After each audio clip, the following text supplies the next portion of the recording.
اتنی رات کے اندر آپ اللہ اس کے رسول اور رسول کے محبوبوں کا ذکر سننے بیٹھے ہو۔ اللہ والے کا کہ ہاں ابھی شب برات وہ معراج شریف بھی گزری، انہی کا کرم کہ محفلیں سجا دی گئی ہے نا۔ تمہیں اپنے جو اسلامی تہوار ہیں ان کو اسلامی ڈھنگ سے ادا کرنے کا سلیقہ بتا دیا۔ کرم اس آستانے کا ہے، یہ فیض اس آستانے کا۔ لیکن بات میں تھوڑی آگے کرنے لگا، شان دیکھو آج کی رات جو سبحان اللہ سیدنا سرکار سراج السالکین تاج العارفین سردار التابعین حضرت سیدنا سرکار ویسے قرنی رضی اللہ سبحان اللہ سے یہاں بڑا نام ہے، بڑی شخصیت ہے، بڑا عظیم رتبہ ہے سرکار سیدنا ویسے قرنی رضی اللہ تعالیٰ عنہ کا۔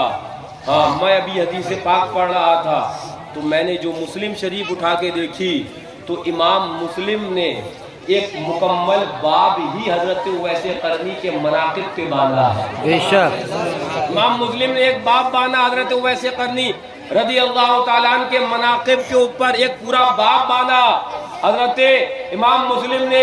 دیگر محدثین میں نے دیکھی ابھی کتابیں میں پڑھ رہا تھا، ایک حدیث تمہیں سنا بھی دیتا ہوں۔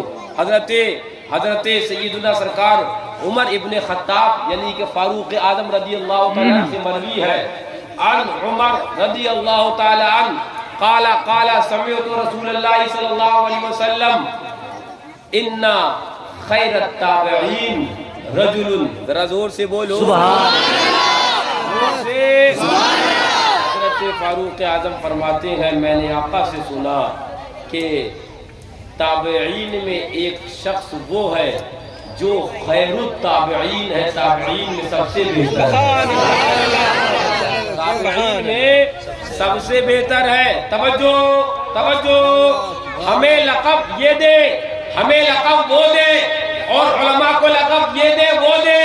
حضرت ویسے قرنی کی شان یہ ہے کہ انہیں لقب خیر التابعین کا حضور دے رہے ہیں، وہ خیر التابعین فرما رہے ہیں۔ تو اب اس ذات کی عظمت شان کیا ہی ہوگی، میں آپ کو آج بتاتا ہوں۔ بیٹھو حضرت ویسے قرنی میاں، ایسے پیاروں کا ذکر سنو تو زندگی پیاری ہو جاتی ہے، ایسے نیکوں کا ذکر کرو تو زندگیوں کے اندر نیکیاں امڑ کر آ جاتی ہیں اور ہمیں بھی نیک بنا کر نکل جاتی ہیں۔ ایسے نیکوں کا ذکر کرو۔ ہاں حضرت سیدنا سرکار ویسے قرنی رضی اللہ تعالیٰ عنہ، میں وہ حدیث پاک بھی سناؤں گا لیکن اس سے پہلے یہ بھی امام مسلم نے حدیث بیان کری ہے، لیکن اس سے پہلے بتاتا ہوں آپ کو برس کا مرض لاحق ہوا، سفید داغ جسے ہوتے ہیں۔ حضرت ویسے قرنی رضی اللہ تعالیٰ عنہ کو سفید داغ ہوئے، برس کا مرض ہوا، بارگاہ مولا میں دعا کری، مولا تیرے حبیب کا واسطہ یہ سفید داغ، یہ برس والی بیماری مجھ سے چلی جائے، لیکن ایک انڈے کے برابر حصہ مولا سفید داغ کا میرے جسم پر چھوڑ دینا، اس لیے کہ جب وہ اس داغ کو دیکھے گا ویس تو وہ رب کی رحمتوں اور محبوب خدا کی محبتوں کے اندر سے یاد بھی تو آ جانا چاہیے کہ یہ عطا کس کی ہے، یہ در مصطفیٰ سے ہی تو ملا۔ تو اب سنو، یہ سن لیا تم نے تو دعا فرمائی، رب کی مشیت سارے جسم سے وہ سفید داغ جاتے رہے۔ وہی جو حضرت ویسے قرنی نے فرمایا تھا، دعا فرمائی تھی کہ ایک انڈے کے برابر اتنا ایک داغ باقی رہے، تاکہ جب اس داغ کو دیکھوں تو مولا تیری رحمت بھی یاد آئے اور تیرے محبوب کا کرم بھی یاد آ جائے۔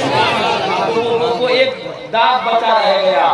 آقا اب توجہ سنو، حضرت امام مسلم نے جو حدیث نقل فرمائی مسلم شریف کے اندر، ہاں جو صحیح ستہ کے اندر مرتبہ ثانیہ پر ہے، حضرت امام مسلم کی کتاب مسلم شریف، اس کے اندر فرماتے ہیں کہ عمر فاروق اعظم رضی اللہ تعالیٰ عنہ کے پاس جب کوئی بھی قافلہ شام سے آتا یا یمن سے آتا، کوئی بھی قافلہ یمن سے آتا تو قافلے والوں کو پوچھتے، حضرت اپنی دور خلافت میں فاروق اعظم رضی اللہ تعالیٰ عنہ جب کوئی قافلہ یمن سے آتا تو پوچھتے یہ بتاؤ یمن سے آئے ہو؟ وہ کہتے جی حضور یمن سے آئے ہیں۔ کہا یہ بتاؤ تم میں کوئی اویس ابن عامر بھی ہے؟ کوئی تم میں اویس ابن عامر بھی ہے؟ بولے یہ فاروق اعظم کی تمنا تھی، جو کوئی قافلہ آتا قافلے والوں کو بلاتے کہتے کہ تم میں کوئی اویس بن عامر بھی ہے، وہ لوگ انکار کر دیتے۔ پھر فاروق اعظم اپنے معاملات دینیہ کے اندر مصروف، پھر کبھی قافلہ آتا پوچھتے کہ تم میں کوئی اویس بھی ہے؟ تو ایک بار قافلہ آیا تو حضرت فاروق اعظم کی عادت، پوچھا کہ تم میں کوئی اویس بن عامر شخص ہے؟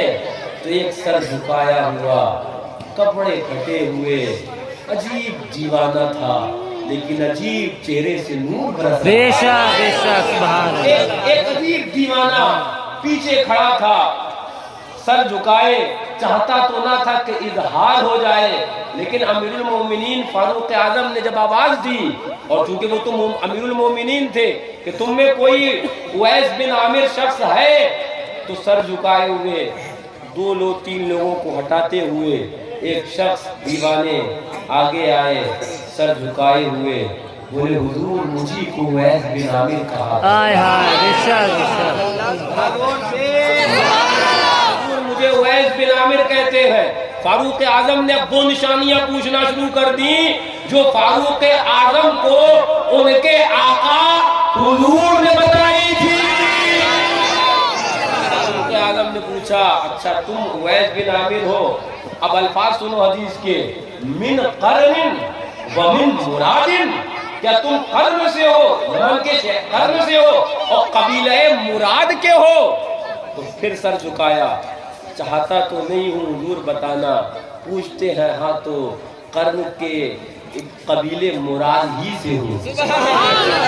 کہا کیا کوئی والدہ تمہاری ہے، کوئی ماں ہے تمہاری؟ کہا ہاں ایک ماں ہے میری۔ کہا تمہارے جسم پر برس کا مرض ہو گیا تھا، تم نے دعا کری تھی اور مولا نے وہ تمہارا مرض برس کا دور کر دیا تھا، تم نے یہ کہا تھا ایک داغ باقی رہے تاکہ جب اسے دیکھوں تو مجھے خدا اور محبوب خدا کی یاد آ جائے، ان کا کرم یاد آ جائے۔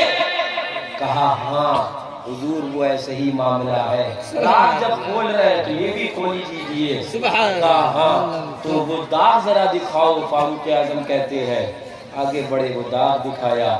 اب فاروق اعظم رضی اللہ تعالیٰ عنہ مکمل جماعت مومنین جو وہاں موجود تھی ان سے خطاب فرماتے ہیں، جانتے ہو میں نے یہ کیوں پوچھا، جانتے ہو میں نے یہ سوالات کیوں کرے؟ فاروق اعظم بتاتے ہیں مجھے میرے آقا نے کہا تھا اے عمر تمہارے پاس یمن سے جب وہ قافلے آئے تو ایک روز یہ قافلے میں میرا عاشق اویس بھی آ جائے گا۔ اے عمر ایک روز میرا عاشق اویس آئے گا تمہارے پاس، اور آقا نے نشانیاں بتائیں، اے عمر وہ قرن کا رہنے والا ہوگا، قبیلہ مراد کا ہوگا، اے عمر اس کی ایک والدہ، بس وہی والدہ اس کی دنیا ہوگی، باقی اس کی کوئی دنیا نہیں ہوگی، اس کی ماں اس کی دنیا ہوگی، کوئی دنیا نہیں اس کی ایک والدہ ہوگی۔ اور آقا نے بتایا اس کے جسم پر ایک سفید داغ بس کر ایک دھبا ہوگا، وہ سارے جسم سے تو نشان گیا ہوگا لیکن ایک دھبا جو اس نے خود ہی رکایا ہوگا رکا ہوگا۔ اے عمر وہ ہے کہ اگر رب کی قسم کسی چیز پر کھا لے تو رب اس کی بات مکمل کر کے رکھتا ہے، اگر وہ کہہ دے ایسا ہے تو رب اس کی بات کو رد نہیں فرماتا۔ اے عمر اگر وہ اللہ کی قسم کسی بات پہ کھا لے رب پوری کرتا ہے۔ اب سنو اے عمر اگر وہ تمہیں مل جائے تو اگر تم چاہنا تو میرے اویس سے اپنی مغفرت کی دعا کروا لو، ذرا دور سے۔ آقا فرماتے ہیں عمر اگر مل جائے کبھی تمہیں قسمت سے تو میرے اویس سے اپنی مغفرت کی دعا کروا لینا۔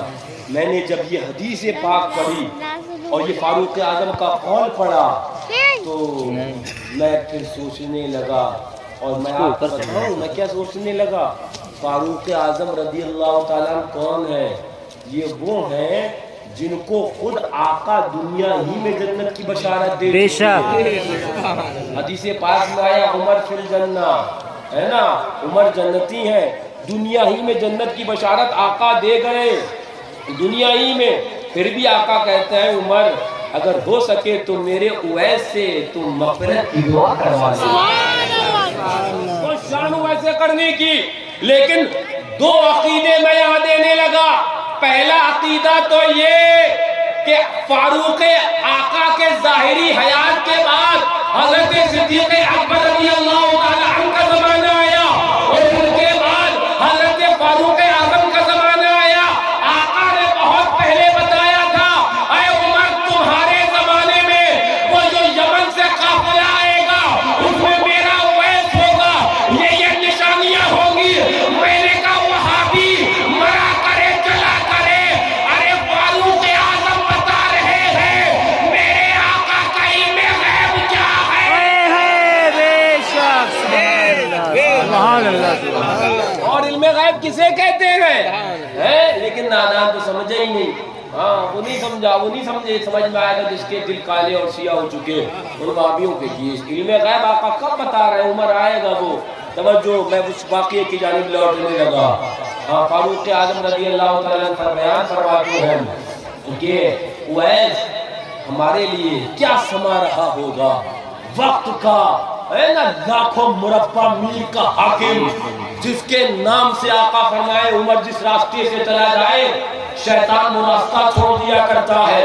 وہ شان فاروق اعظم رضی اللہ تعالیٰ عنہ کی، وہ جو عشرہ مبشرہ میں سے ہیں۔ اللہ اکبر۔